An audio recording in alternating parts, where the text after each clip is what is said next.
family curses. Maybe you're here and there's dynamics at work in your life. And you can't identify it. What I mean by that, there seems to be no reason for it. It can come out of nowhere. It's like a wall. It's like a rogue emotion. A relationship you just can't seem to build a relationship. A lack of peace, a torment that there's really no, it's not like you just lost a loved one or something. Just this torment. Self-pity. The list goes on and on. Joshua 6 and then 1 Kings 16. One of the most famous families associated in America to curse. There's been many secular articles. Time magazine a number of years wrote an article. The Kennedy Curse. Joe Kennedy, the grandfather, during Prohibition in America, when it was illegal to sell alcohol, he was Irish and he had an Irish connection, and he made his millions by running whiskey and rum and etc. from Ireland to New York and then transporting it across America. His eldest son, they had acquired massive wealth. His eldest son died in World War II. They were prepping him for political purposes. His daughter was born retarded, and I understand these things can happen to anyone. Maybe they've happened to you, but I'm talking about a whole stream. John F. Kennedy became president, assassinated. Bobby Kennedy, Attorney General, his brother, then was going to run for president, assassinated. His son had a drug overdose in Palm Springs and died. Edward Kennedy, the other brother, some of you remember the headlines of various things of these if you're old as I am. He was a senator. He was preparing to be president. One night, a woman by the name of Mary Jo, their car skidded into a lake. She drowned, and he waited 24 hours to report the drowning. He was destroyed politically. The son captured and busted on perversion. More recently, John F. Kennedy Jr., 1999, more of you may remember this, aircraft going to Martha's Vineyard, storm, plane crashed somewhere in the ocean. They call it the Kennedy Curse. Now think of this, all their wealth, all their political influence, all of their power, connections beyond belief, and yet no protection. That's a curse. And tonight the aim of this message is to give you understanding that maybe what you're dealing with is deep-rooted in the generations of your family. Give you understanding that you can be free from that. You can be set free and delivered. Joshua 6:26 is an interesting verse. Then Joshua charged them at that time, saying, "Cursed be the man before the Lord who raises up and builds the city of Jericho." Remember, Jericho was the city that resisted them when they were going into their inheritance. He shall lay its foundation with his firstborn. In other words, if you lay the foundation of this city, your firstborn is going to die. And with his youngest, he shall set up his gates. That means the moment you set the gates of the walls of that city, your youngest son is going to die. 1 Kings 16, verse 34.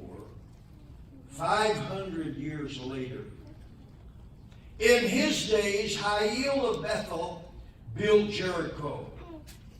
He laid its foundation. Abiram, his firstborn, and with his youngest son, Serga, he set up its gates according to the word of the Lord, which had been spoken through Joshua, son of Nun. God, I pray tonight, give understanding. I'm praying for the power of your Spirit, God, to give revelation.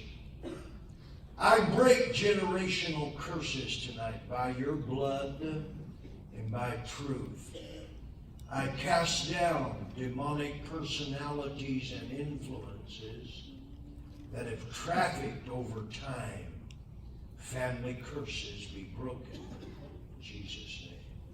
The Bible gives a history, and I don't have time to go through it all, but it's clear concerning curses.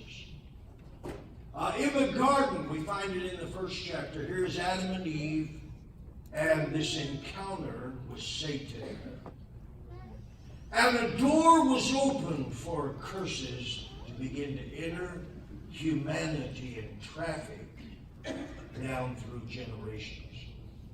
There's three identities that are recorded there in the garden: Adam, Eve, and the serpent or Satan.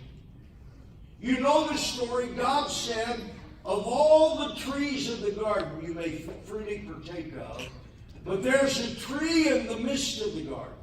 I don't want you to partake of that tree. If you do, you shall surely die. Eve has this conversation with Satan. And Satan, he creates suspicion. Surely God has not said. I can't believe that God would even consider saying that. It's not true. Surely you don't believe it, Eve. Let me tell you the real deal. If you partake of it, you'll be like God. She bought into that. She was deceived. And the Bible says she partook of the fruit, ate, gave to her husband, and he did eat. There's a lot there. They began to hide from God. They covered themselves with fig leaves and began to hide from God. That's one of the marks of sin. Sin, there's always an element of secrecy. I used to run the clubs. None of them was lit like this. Amen. Darkness, strobe lights, all kinds of craziness. But out of that, God in Genesis 3:14, he confronts the serpent.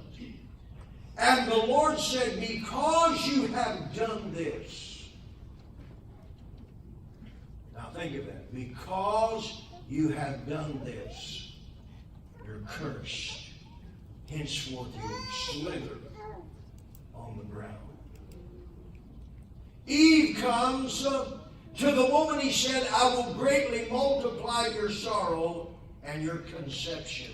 In pain you'll bear children, and your desire shall be for your husband. And translate that in Hebrew. Your desire will be to rule over your husband.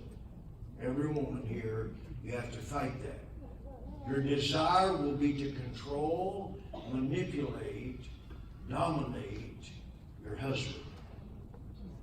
He shall rule over you.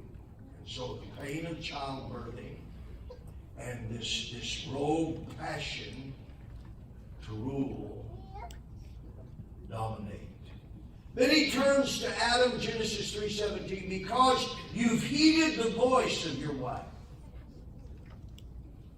and have eaten of the tree of which I commanded you, saying, you shall not eat of it. Cursed is the ground for your sake.